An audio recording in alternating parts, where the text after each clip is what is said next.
어머님, 이 건물 명의가 박지은님으로 되어 있네요. 뭐라고요?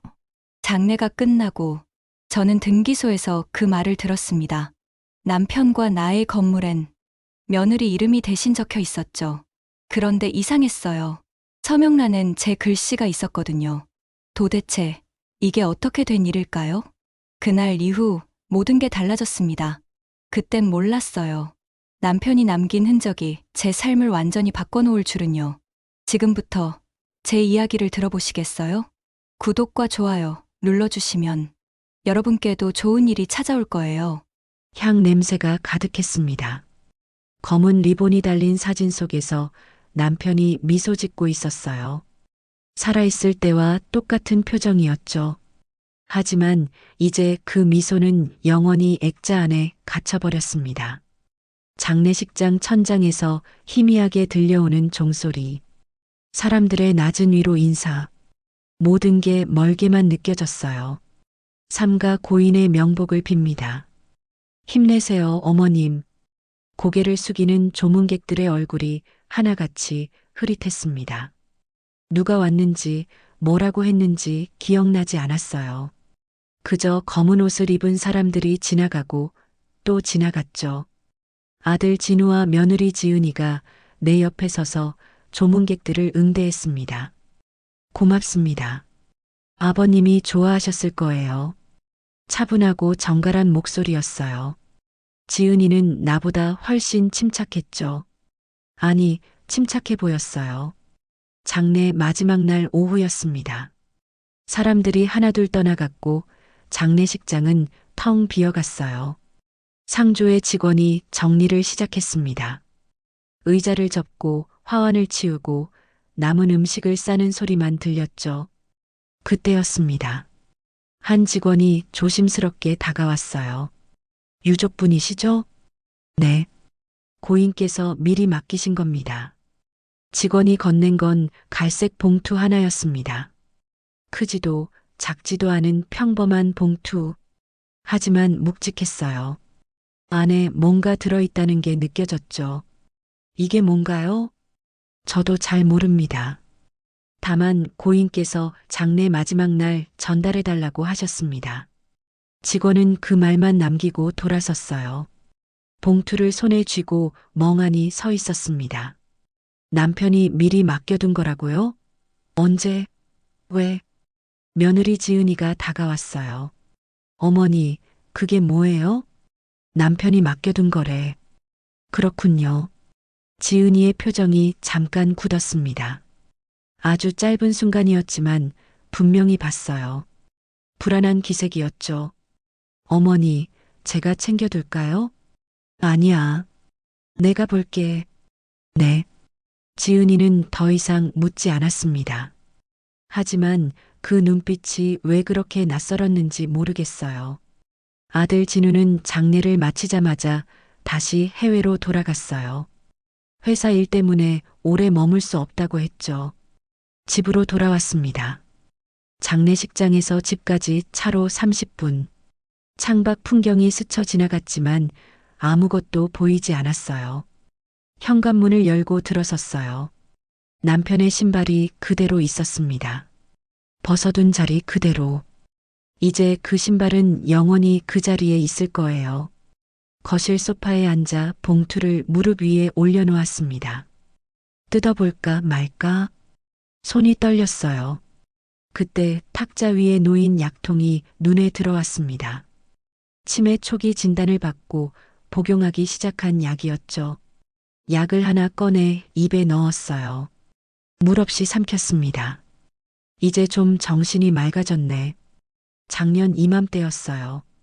자꾸 기억이 흐릿해졌죠. 약속을 잊고 물건을 어디 뒀는지 기억 못하고 방금 한 말을 또 하고 남편이 병원에 가보자고 했어요. 여보, 그냥 검사 한번 받아봐. 괜찮을 거야. 검사 결과는 치매 초기였습니다. 의사가 말했어요. 아직 초기라 약물 치료로 충분히 관리 가능합니다. 지금부터 꾸준히 복용하시면 일상생활엔 문제 없어요. 다행히 약이 효과가 있었습니다. 기억이 점점 돌아왔고 지금은 거의 정상이에요. 하지만 그때 기억은 여전히 흐릿했죠. 봉투를 다시 들어 올렸습니다. 천천히 뜯었어요. 안에는 서류 한 장과 메모지가 들어 있었습니다. 서류는 등기부등본 복사본이었어요. 남편 명의로 되어 있던 상가 건물, 남편이 퇴직금으로 산 우리 부부의 유일한 재산이었죠. 메모지에는 남편 필체로 짧게 적혀 있었습니다. 이 서류는 나중에 꼭 확인해. 단 한 줄. 왜 이런 메모를 남긴 걸까요? 무엇을 확인하라는 걸까요? 서류를 다시 펼쳤습니다. 등기부등본, 소유자 이름, 주소, 면적, 평범한 내용들이었어요. 아무리 봐도 이상한 건 없었습니다. 나중에 확인하라니 도대체 뭘 말하는 거야? 봉투를 탁자 위에 내려놓았어요. 너무 피곤했습니다. 장례를 치르느라 며칠을 제대로 자지 못했죠. 눈을 감았어요. 잠깐만 쉬자. 그렇게 생각했습니다. 하지만 잠이 오지 않았어요. 머릿속에서 자꾸 남편 목소리가 들렸습니다. 나중에 꼭 확인해. 왜 지금이 아니라 나중이라고 했을까요? 왜 직접 말하지 않고 봉투에 남긴 걸까요? 불안했어요. 설명할 순 없지만 가슴 한쪽이 무거웠어요. 소파에서 일어나 창밖을 바라봤습니다. 해가 지고 있었어요. 주황빛 노을이 하늘을 물들였죠. 남편이 좋아하던 풍경이었습니다. 당신은 대체 뭘 남긴 거예요? 중얼거렸지만 대답은 없었어요. 그날 밤 봉투를 서랍 깊숙이 넣어뒀습니다. 며느리 지은이가 전화했습니다. 어머니, 괜찮으세요? 응, 괜찮아. 혼자 계시지 말고 저희 집에 오세요. 제가 모시러 갈게요. 아니야. 집이 편해. 걱정 마. 알겠어요. 전화를 끊었어요. 지은이는 좋은 며느리였습니다. 남편도 며느리를 아꼈었죠. 하지만 오늘 지은이 눈빛이 자꾸 떠올랐습니다. 봉투를 볼 때 잠깐 스친 그 표정, 불안하고 어딘가 숨기는 듯한 기색. 내가 너무 예민한 걸까? 고개를 저었어요. 장례 직후라 모든 게 민감하게 느껴지는 거겠죠. 침대에 누웠어요. 천장을 바라봤습니다. 남편이 누워있던 자리가 텅 비어 있었죠. 그날 밤 집안은 이상하리만큼 조용했습니다. 향 냄새만 희미하게 남아 있었어요. 그렇게 모든 게 끝난 줄 알았습니다. 3개월이 지났습니다. 처음엔 매일이 멍했죠. 아침에 눈 뜨면 남편이 없다는 사실이 믿기지 않았습니다. 하지만 시간은 흘렀어요. 집안일을 하고 약을 먹고 텔레비전을 보며 하루를 보냈습니다. 조금씩 일상으로 돌아가고 있었죠. 그러던 어느 날이었어요. 남편이 늘 거래하던 부동산에서 전화가 왔습니다.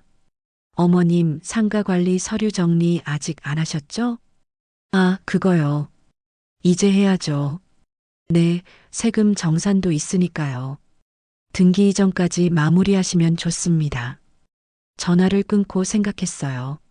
이제 정리할 때가 됐구나. 남편 명의로 되어 있던 상가 건물. 이제 그걸 내 이름으로 옮겨야 했습니다. 지은이와 동행할까 생각했지만 사실 이런 일은 혼자 처리하는 게 편했죠. 가방에 서류를 챙겼습니다. 등기부등본, 신분증, 남편 사망진단서. 필요한 건 다 있었어요. 택시를 타고 등기소에 도착했어요. 차갑고 밝은 조명이 복도를 비추고 있었죠. 사람들이 서류를 들고 오가는 소리만 들렸습니다. 안내 데스크로 갔어요. 건물 명의 이전 하려고 하는데요. 신청서 작성하시고 창구로 가세요. 신청서를 받아 작성했습니다. 떨리는 손으로 이름을 적었어요. 윤정숙. 창구로 갔습니다. 젊은 여직원이 서류를 받아 확인했어요. 잠시만요. 직원이 컴퓨터를 두드렸습니다. 키보드 소리만 들렸죠. 그때였어요. 직원이 고개를 갸우뚱했습니다. 어머님, 혹시 박지은님은 따님이신가요? 네. 아니요, 며느리인데요. 명의가 이미 박지은님으로 되어 있는데요. 순간 귀가 멍했습니다. 뭐라고요? 여기 보세요. 등기인이 박지은으로 되어 있습니다. 직원이 화면을 돌려 보여줬어요. 거기엔 분명히 적혀 있었습니다. 소유자 박지은. 내 이름이 아니었어요. 며느리 이름이었습니다. 서류를 넘기던 직원이 무심히 말했어요. 여기, 이전은 작년 11월 처리된 걸로 나오네요. 나는 화면을 바라봤어요. 남편이 늘 말했죠. 이 건물만 있으면 노후는 걱정 없겠다. 그런데 지금 그 건물에서 남편 이름이 사라져 있었습니다. 작년 11월이요? 남편이 살아있을 때였어요. 그럴 리가 없는데요. 확인 서류엔 본인 서명이 있습니다. 제 서명이요? 네, 배우자 동일안에 있습니다. 여기 보세요. 직원이 서류 사본을 꺼내 보여줬어요. 거기엔 분명 내 필체가 있었습니다. 서명란에 적힌 윤정숙. 내 손글씨였어요. 하지만 기억이 없었습니다. 이건 제가 쓴 게 맞지만, 그럼 문제 없으시네요. 아니에요. 전 이런 거 한 기억이 없어요. 직원이 난처한 표정을 지었습니다. 그렇다면 며느리분께 직접 확인해 보시는 게 더 이상 말할 수 없었어요. 그냥 서류를 챙겨 들고 밖으로 나왔습니다. 복도가 흔들리는 것 같았어요. 아니, 어쩌면 내가 흔들리고 있었는지도 모르죠. 벤치에 앉아 숨을 고르려 했지만 가슴이 답답했습니다. 전화기를 꺼냈어요. 며느리에게 전화했습니다. 지은아. 네, 어머니. 지은아, 건물 명의가 내 이름으로 되어 있던데. 전화 너머로 침묵이 흘렀습니다. 어머니, 언제 바꾼 거니? 그게 아버님이 말씀하셨어요. 뭐라고? 아버님이 제 이름으로 해두자고 하셨어요. 그런 말 들은 적 없어. 어머니, 기억 안 나세요? 기억? 무슨 기억? 작년 11월에 같이 부동산 사무실 갔잖아요. 어머니도 같이 계셨어요. 말이 나오지 않았습니다. 작년 11월. 그때 내 기억은 흐릿했어요. 치매 초기 진단을 받기 직전이었죠. 지은아, 나 지금 혼란스러워. 어머니, 제가 지금 갈게요. 아니야. 혼자 있고 싶어. 전화를 끊었습니다. 등기소 앞 벤치에 그대로 앉아 있었어요. 사람들이 오가고 차들이 지나갔지만 아무것도 보이지 않았습니다. 남편과 함께 일궈낸 재산. 그게 며느리 이름으로 되어 있었습니다.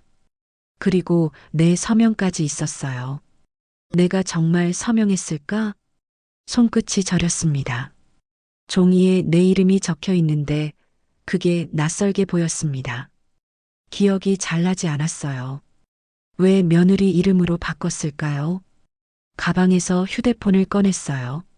손이 떨렸습니다. 남편 사진을 열었어요. 웃고 있는 얼굴이었죠. 당신은 왜 이런 걸 한 거예요? 대답은 없었습니다. 한참을 앉아 있다가 일어났어요. 택시를 불렀습니다. 어디 가세요? 기사가 물었지만 대답하지 못했어요.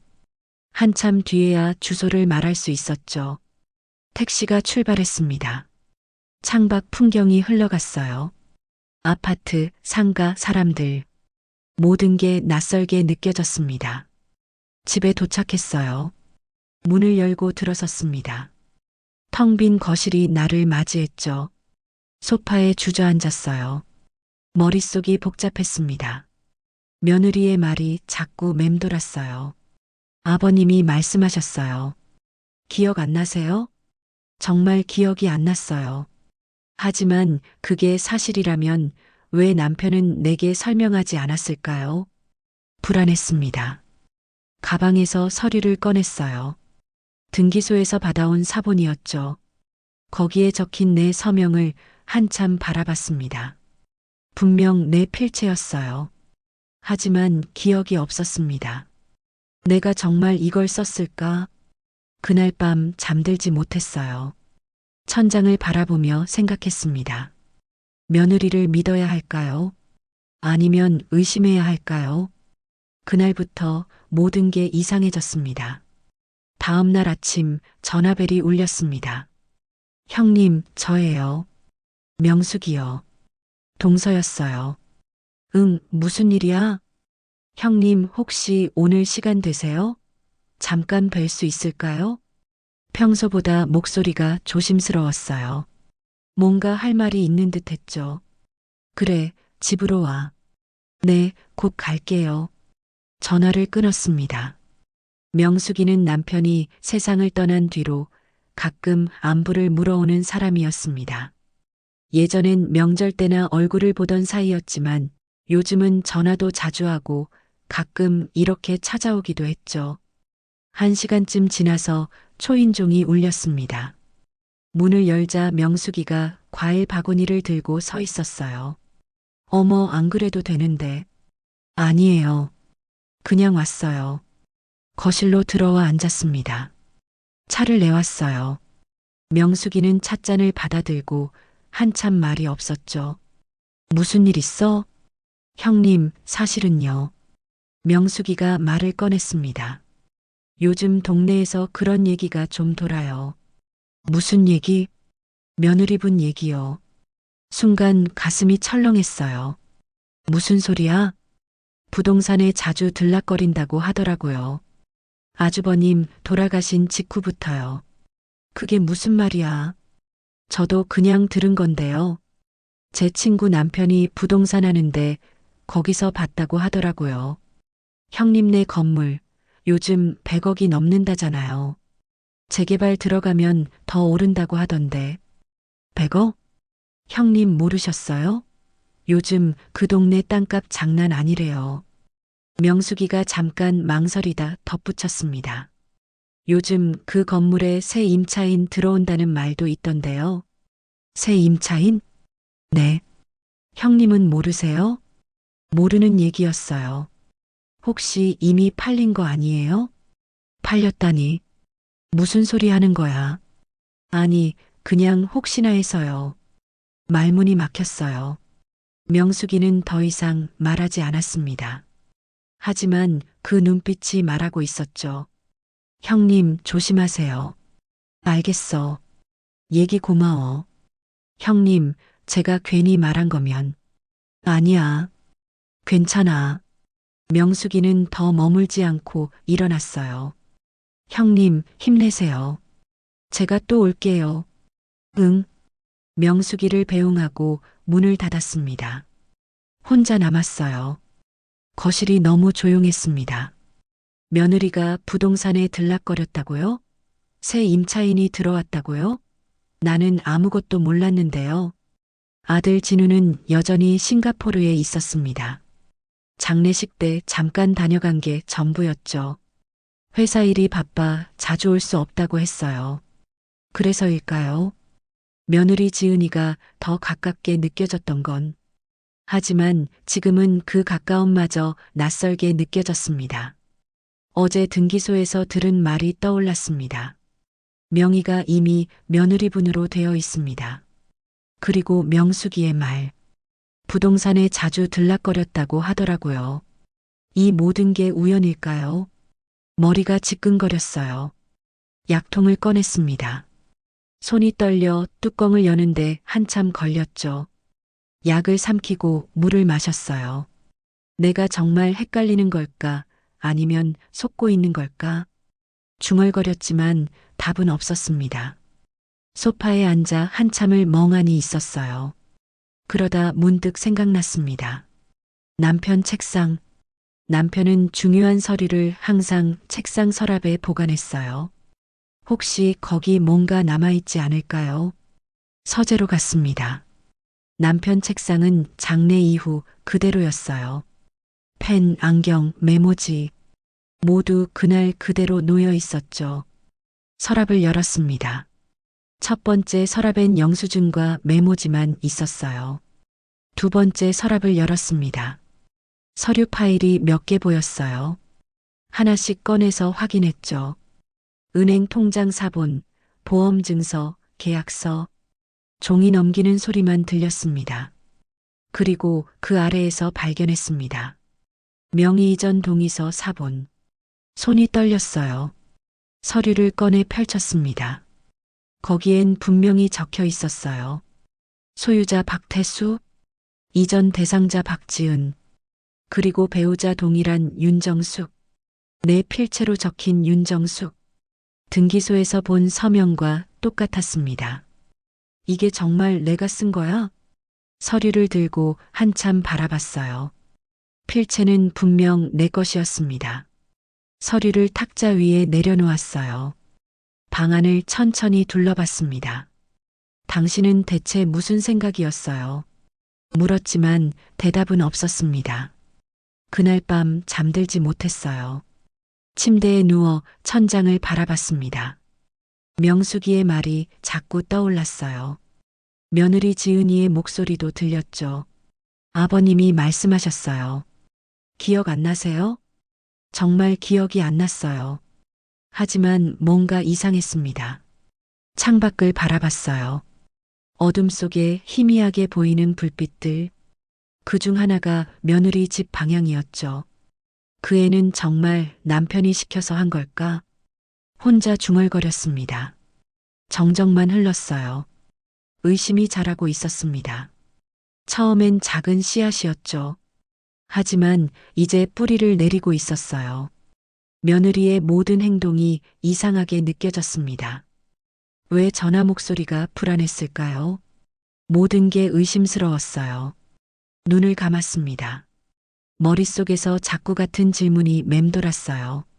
다음 날 아침 결심했습니다. 이대로 있을 순 없었어요.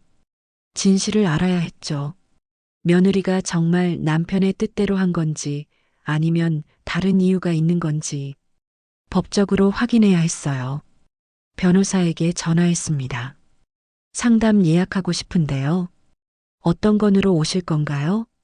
재산 명의 이전 건이요. 네, 예약 도와드릴게요.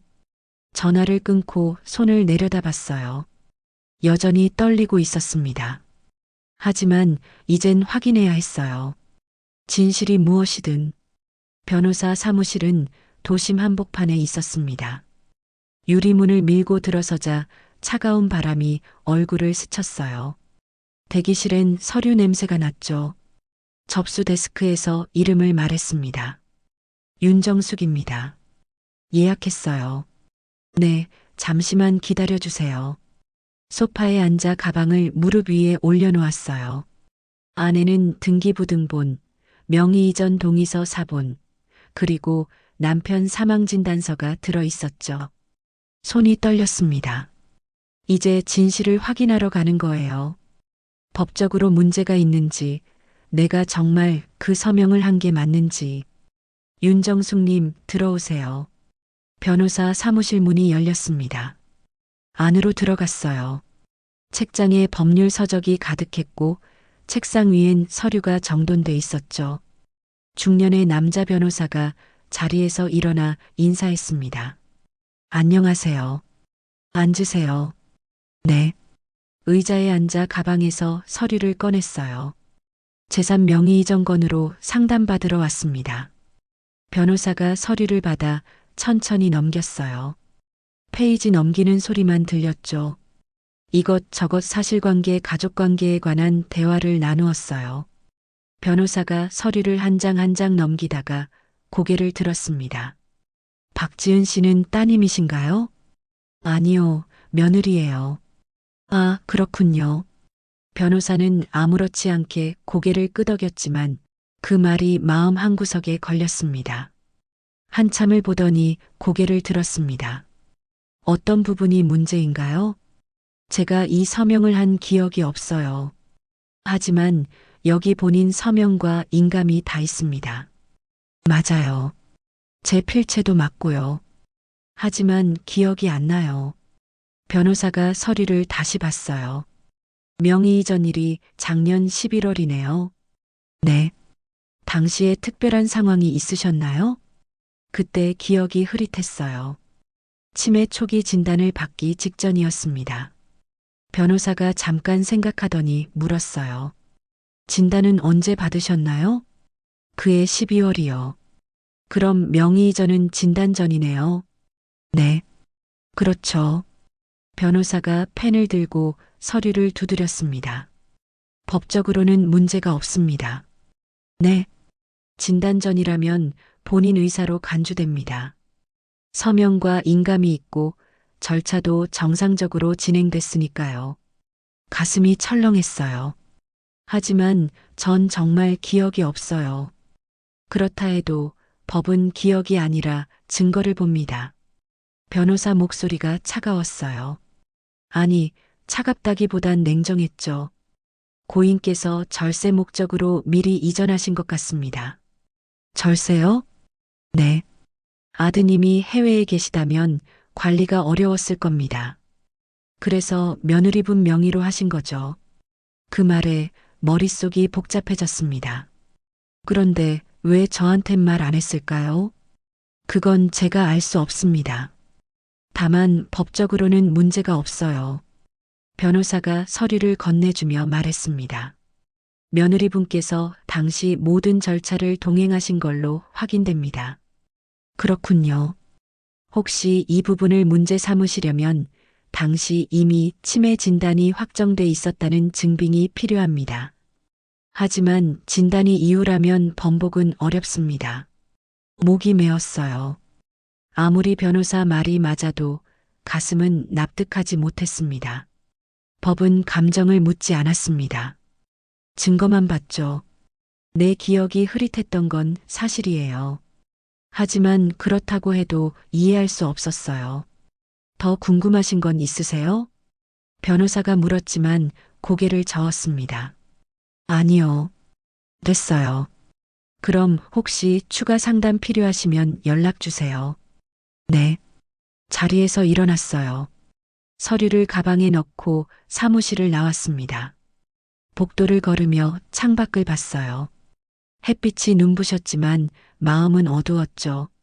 세상은 진심보다 서류를 믿었어요.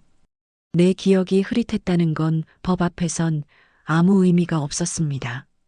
엘리베이터를 타고 1층으로 내려왔어요. 버튼 위 숫자들이 천천히 내려갔습니다. 건물 밖으로 나서자 바람이 불었습니다. 차가웠어요. 벤치에 앉아 한참을 멍하니 있었어요. 사람들이 오가고 차들이 지나갔지만 아무것도 보이지 않았습니다. 법적으로 문제 없습니다. 변호사 말이 자꾸 떠올랐어요. 그럼 나는 어떻게 해야 하죠? 그냥 받아들여야 하나요? 하지만 받아들일 수 없었어요. 아직 모르는 게 너무 많았습니다. 가방에서 휴대폰을 꺼냈어요. 며느리에게 전화할까 생각했죠.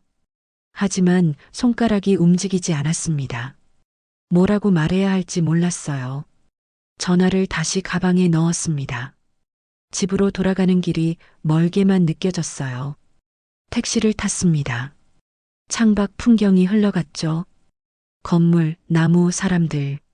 모든 게 낯설었어요. 집에 도착했습니다.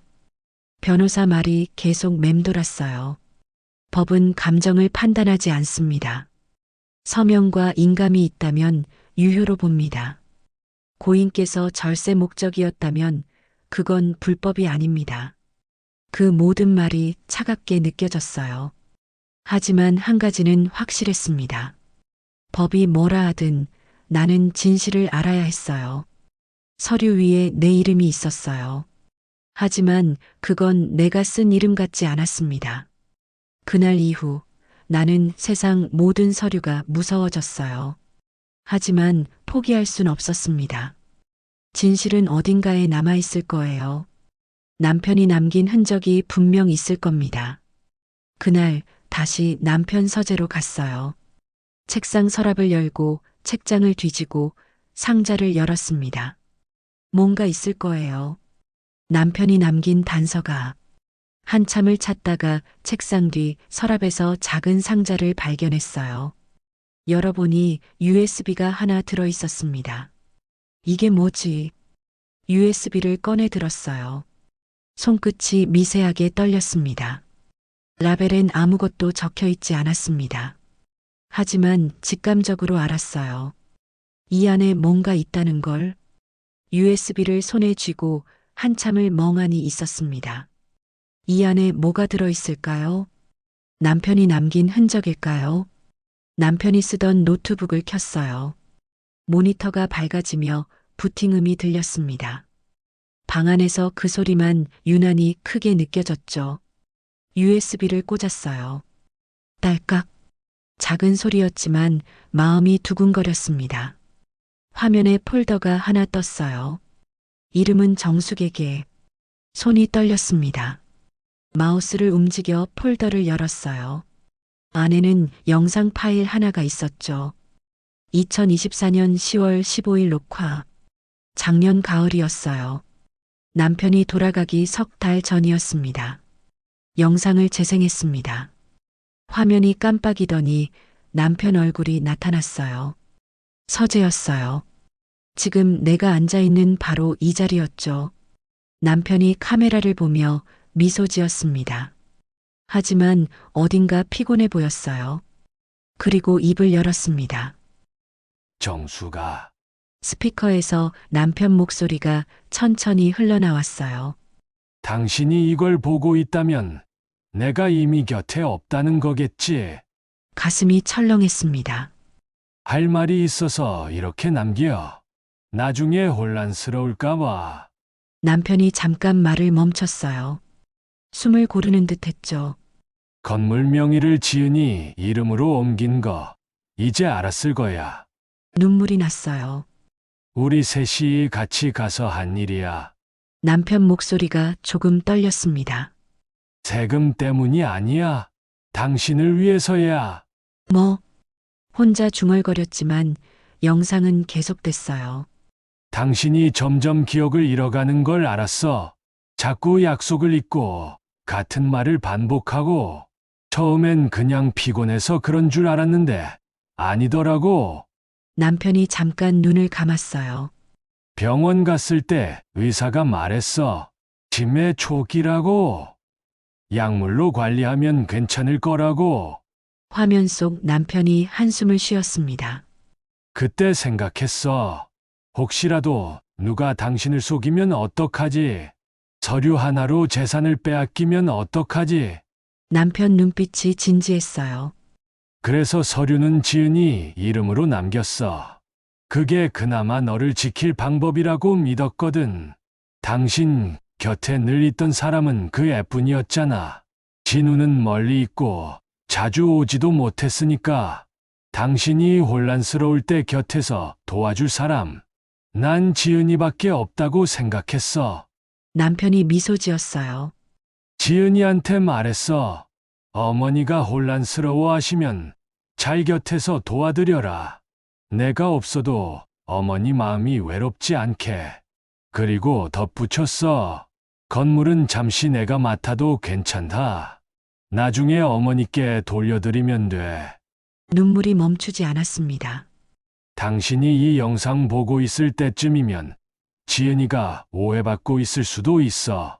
당신 기억이 흐릿했던 그때 내가 충분히 설명하지 못해서 미안해, 정수가. 남편이 카메라에 가까이 다가왔어요. 하지만 알아줘. 이건 다 당신을 지키기 위한 거야.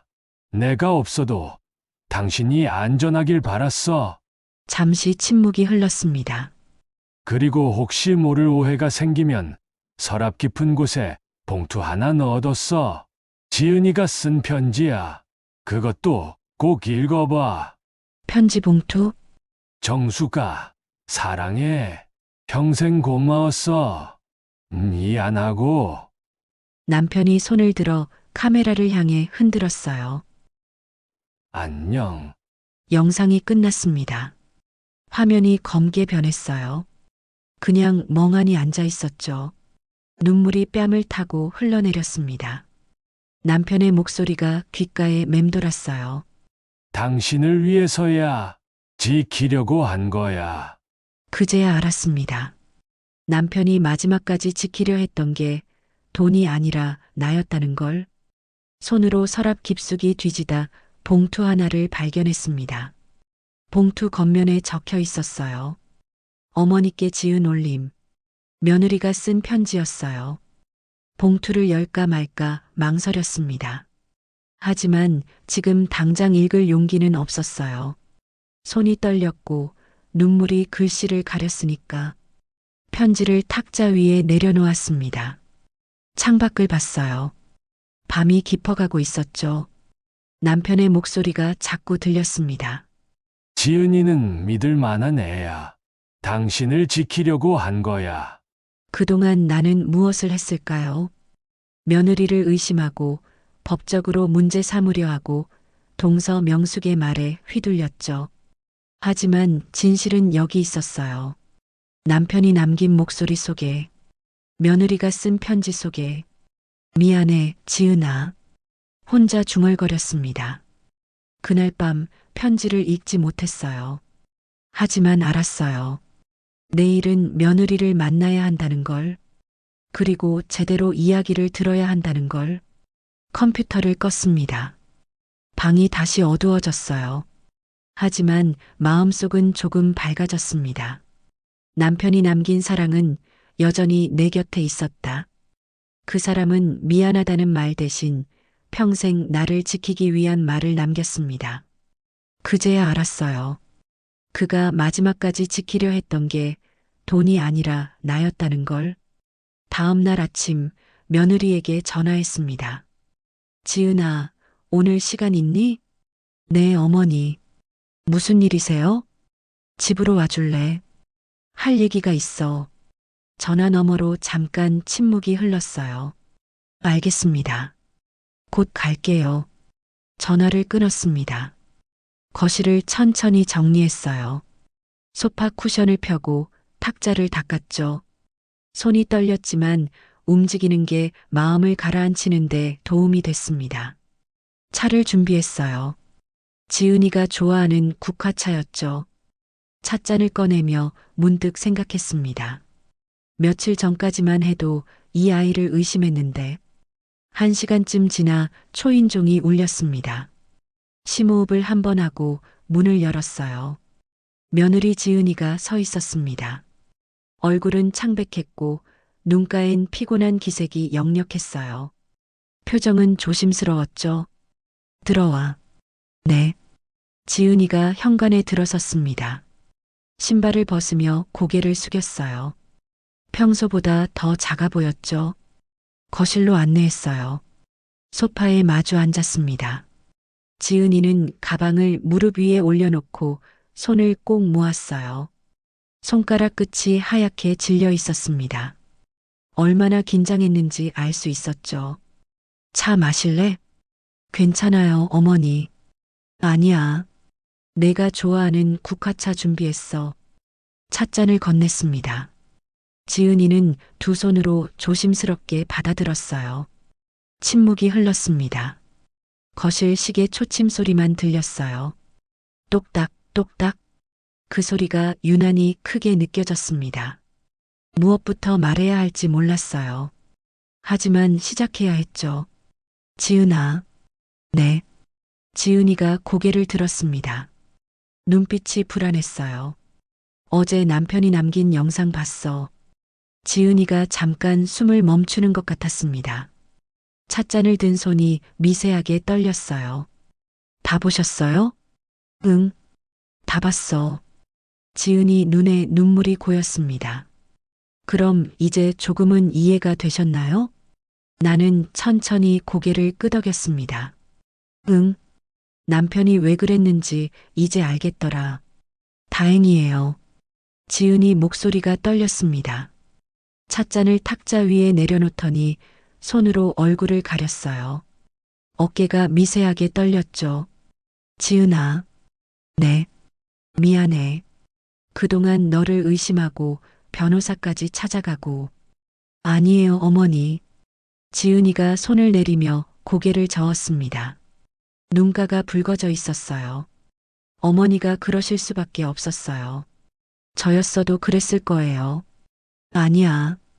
내가 너무 몰아붙였어. 침묵이 흘렀습니다. 창밖으로 바람 소리가 들렸어요. 나뭇가지가 흔들리는 소리였죠. 지은이가 조심스럽게 말을 이었어요. 사실 저도 많이 힘들었어요. 나는 지은이를 바라봤습니다. 세입자분이 천장 수리비 때문에 계속 전화하셔서요. 급한 거라 제가 먼저 50만 원 보냈어요. 뭐, 어머니께 말씀드리면 제가 돈 욕심 부린다고 생각하실까 봐요. 그냥 제가 조용히 처리했어요. 가슴이 먹먹했습니다. 관리비랑 세금도 3개월 동안 제가 냈어요. 200 넘게요. 지은아, 괜찮아요. 아버님이 부탁하신 일이니까요. 지은이가 고개를 숙였어요. 눈물이 뚝 떨어져 무릎 위로 떨어졌죠. 근데 동네에서 소문 났을 때는 정말 무서웠어요. 목소리가 떨렸습니다. 며느리가 재산 빼돌렸다고. 제 얼굴 보고도 인사 안 하시는 분들도 있었어요. 저도 사람인데 그런 말 들으니까 너무 힘들었어요. 미안해, 지은아. 아니에요. 지은이가 눈물을 닦았습니다. 아니야. 내가 너무 모질게 굴었어. 내 말도 제대로 안 들어주고. 그동안 지은이를 의심했던 모든 순간이 떠올랐어요. 등기소에서 사실을 확인하고 지은이 전화를 짧게 끊어버렸던 그날. 변호사 사무실에 혼자 갔던 날. 동서 명숙의 말을 듣고 지은이를 의심했던 밤. 나는 지은이를 한 번도 믿어주지 않았어요. 단 한 번도. 지은아, 내가 잘못했어. 지은이가 고개를 저었습니다. 저도 겁이 났어요. 어머니한테 미움받을까봐.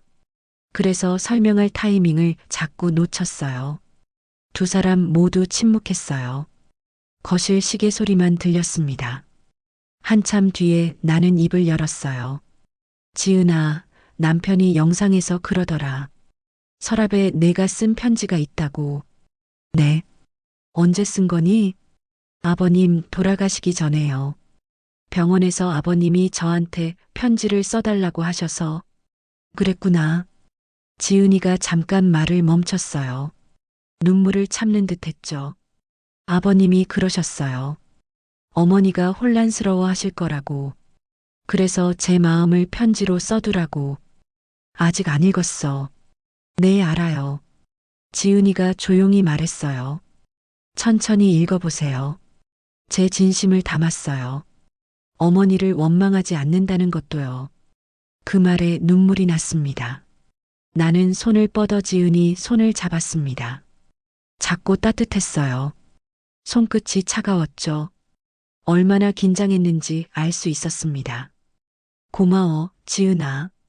아니에요. 아니야. 고마워. 그리고 미안해. 지은이 손이 내 손을 꽉 쥐었어요.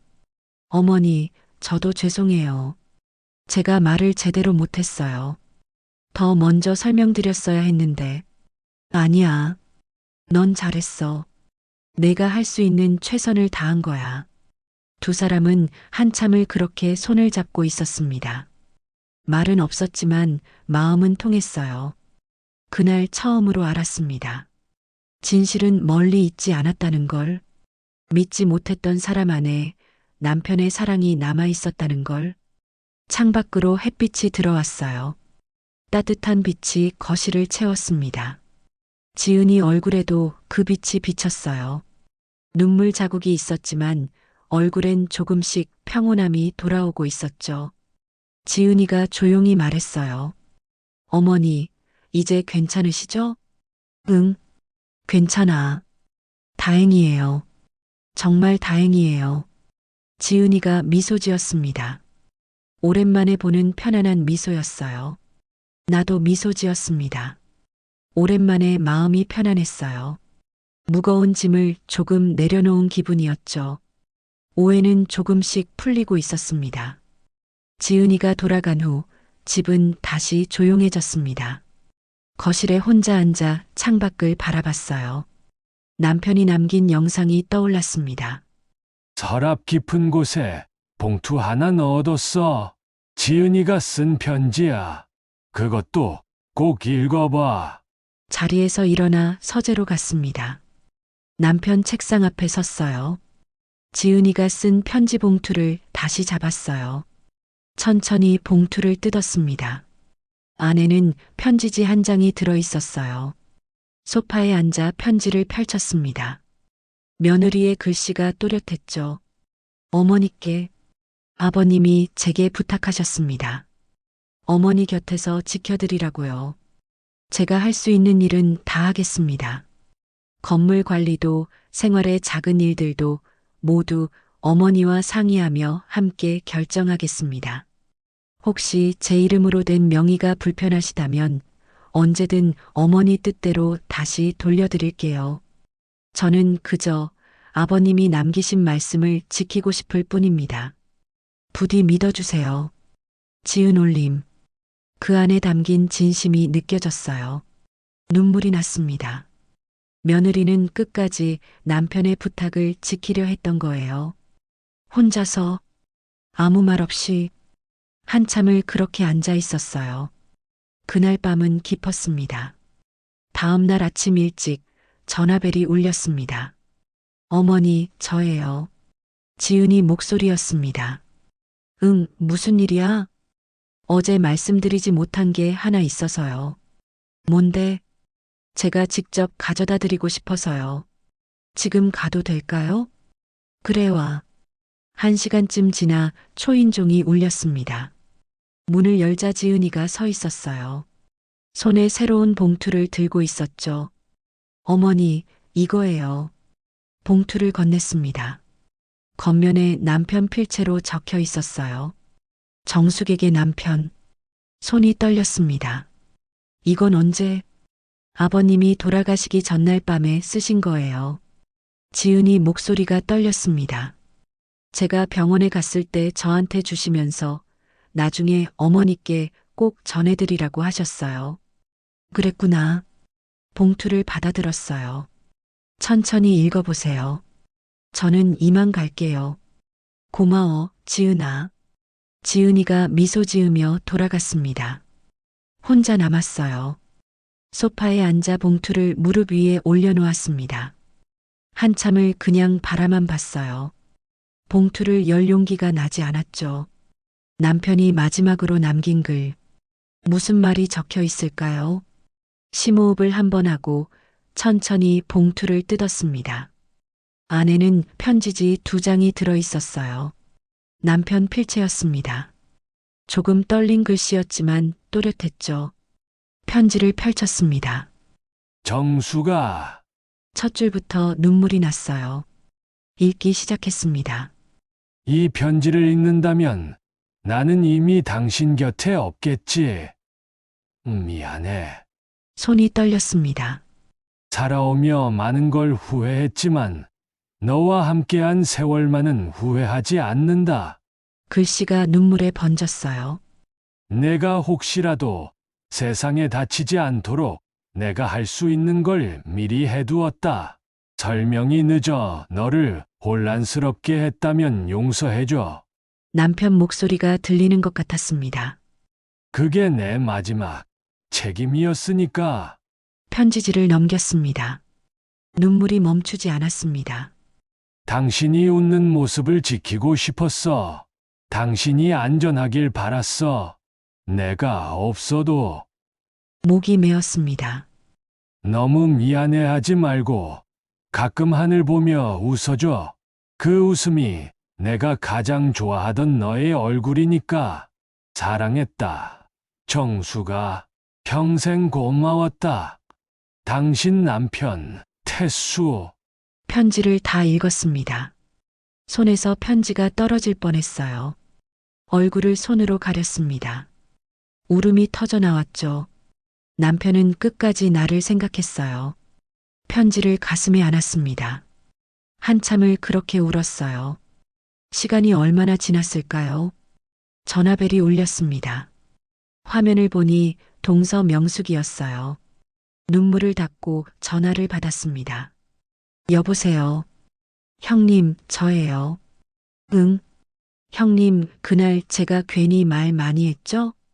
명숙이 목소리가 조심스러웠습니다. 아니야. 괜찮아. 아니에요.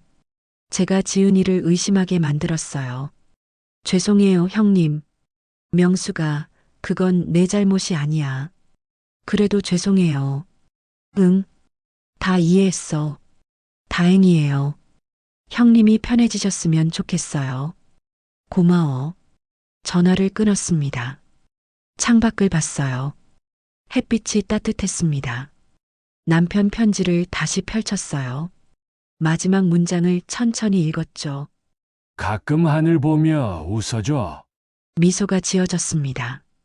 알았어요, 여보. 혼자 중얼거렸어요. 남편은 떠났지만 사랑은 남아 있었습니다. 그 사랑이 나를 지켰고, 며느리를 지켰고, 우리 가족을 지켰어요. 이제야 알았어요. 진심은 시간보다 오래 남는다는 걸. 사람은 믿음만큼 다칩니다. 하지만 그 믿음을 끝까지 지킨다면 상처는 언젠가 따뜻한 자국이 됩니다. 남편이 떠나고 난 뒤 나는 그 자국을 보며 살아갑니다. 편지를 조심스럽게 접어 서랍에 넣었어요. 남편이 남긴 마지막 선물이었습니다. 그날 오후 며느리에게 전화했어요. 지은아, 네 어머니, 내일 시간 있니? 네. 무슨 일이세요? 같이 부동산 사무실 가자. 이번엔 제대로 정리하려고. 네 어머니. 전화를 끊고 창밖을 봤습니다. 속으로 인사했습니다. 고마워요 여보. 당신이 남긴 사랑 덕분에 우리 다시 가족이 됐어요. 오늘도 그 건물 앞을 지나며 나는 인사할 거예요. 떠난 사람에게, 남은 사람에게, 그리고 우리를 다시 묶어준 사랑에게. 다음 날 아침 며느리 지은이의 차를 타고 부동산 사무실로 향했습니다. 차 안은 조용했어요. 나는 조수석에 앉아 창밖을 보고 있었죠. 어머니, 응? 어젯밤 편지 읽으셨어요? 응, 다 읽었어. 그럼 이제 조금은 편해지셨어요? 그래, 편해졌어. 지은이 눈에 눈물이 맺혔습니다. 차 안은 조용했지만 마음은 더 가까워졌어요. 부동산 사무실에 도착했습니다. 유리문을 밀고 들어서자 중개사가 반갑게 맞이했어요. 어서 오세요. 명의 이전건으로 오셨죠? 네. 중개사가 서류를 꺼내 책상 위에 펼쳤습니다. 어머님 명의로 다시 돌리시는 거죠? 나는 잠깐 망설였어요. 지은이를 봤습니다. 지은이도 나를 봤죠. 아니요. 네. 그대로 두려고요. 중개사가 고개를 갸우뚱했습니다. 며느리 분명에 그대로요? 네. 지은이가 놀란 표정으로 나를 봤어요. 어머니, 괜찮아. 하지만 내가 그동안 지켜왔잖니. 지은이 눈에 눈물이 고였습니다. 어머니, 서류 한 장보다 사람이 더 믿음직스러워. 중개사가 조심스럽게 말했어요. 그럼 명의는 그대로 두시고 관리 방법만 정리하실까요? 네. 그렇게 해주세요. 서류를 작성했습니다. 지은이가 건물을 관리하되 월세와 세입자 계약은 반드시 함께 확인하기로 했어요. 중요한 결정도 함께 의논하기로 했죠. 도장을 찍었습니다. 지은이도 옆에서 서명했어요. 이제 됐습니다. 중개사가 서류를 정리하며 말했어요. 두 분 사이 좋으시네요. 미소가 지어졌습니다. 이제야 좋아졌어요. 사무실을 나왔습니다. 밖은 화창했어요. 햇빛이 따뜻했죠. 어머니, 정말 괜찮으세요? 지은이가 다시 물었습니다. 응, 이게 맞는 것 같아. 감사합니다. 두 사람은 나란히 걸었어요. 지은아, 네. 그동안 고생 많았어. 아니에요. 앞으로도 부탁할게. 네, 어머니. 지은이가 미소 지었습니다. 우리는 차에 타지 않고 조금 더 걸었어요. 건물 앞으로 갔습니다. 남편이 퇴직 후 평생의 노력을 담아 지켜온 건물. 3층짜리 낡은 상가. 1층엔 식당, 2층엔 미용실, 3층엔 원룸. 평범한 건물이었지만 우리에겐 특별했죠.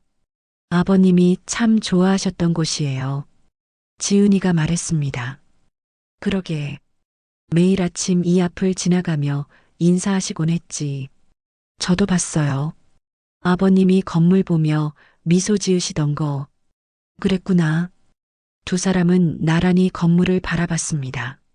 남편도 지금 보고 있을까? 네. 분명히요. 지은이가 하늘을 올려다봤어요. 나도 함께 올려다봤습니다. 파란 하늘이 펼쳐져 있었어요. 햇빛이 내 얼굴을 스쳤어요. 그 따뜻함 속에서 당신이 웃고 있는 것 같았어요. 여보, 고마워요. 혼자 중얼거렸습니다. 당신이 남긴 사랑 덕분에 우리 다시 가족이 됐어요. 바람이 불었어요. 따뜻한 바람이었습니다. 지은이가 내 손을 잡았어요. 어머니, 저도 최선을 다할게요. 알아. 믿어. 고맙습니다. 두 사람은 한참을 그렇게 서 있었습니다. 건물을 바라보며 하늘을 보며 서로를 느끼며 그 건물은 여전히 그 자리에 있었어요. 하지만 이제 그 건물은 단순한 재산이 아니었습니다. 우리 가족을 다시 하나로 묶어준 믿음의 증거였어요. 돌아가는 길 지은이가 말했습니다. 어머니, 다음 주에 진우 오빠 들어와요. 그래. 네. 보고 싶네. 제가 다 말씀드렸어요. 어머니랑 화해했다고. 고마워. 집 앞에 도착했습니다. 차에서 내렸어요. 들어가세요, 어머니. 너도 조심히 가고. 네. 또 뵐게요. 지은이가 손을 흔들며 떠났습니다. 집으로 들어갔어요. 거실에 앉아 창밖을 봤습니다. 남편 사진이 벽에 걸려 있었어요. 여보, 사진 속 남편에게 말했습니다. 이제 당신 말이 왜 그랬는지 알겠어요. 당신은 끝까지 우리를 지키려 했던 거죠. 고마워요. 사진 속 남편이 나를 보며 고개를 끄덕이는 것 같았어요. 그의 미소 속엔 여전히 우리 가족이 있었습니다. 눈물이 났지만 슬프지 않았어요. 따뜻한 눈물이었습니다. 그날 밤 편지를 다시 꺼내 읽었어요. 남편의 마지막 말. 가끔은 하늘 보고 웃어줘. 미소가 지어졌습니다. 알았어요, 여보. 이제 웃을 수 있어요. 그 건물은 여전히 그 자리에 있습니다. 하지만 내 마음의 벽은 이제 무너졌어요. 의심의 벽, 불신의 벽. 그 자리에 신뢰가 자리 잡았습니다. 사람은 믿은 만큼 다칩니다. 하지만 진심은 시간보다 오래 남습니다. 남편이 떠나고 난 뒤 나는 깨달았어요. 진짜 재산은 돈이 아니라 믿음이었다는 걸.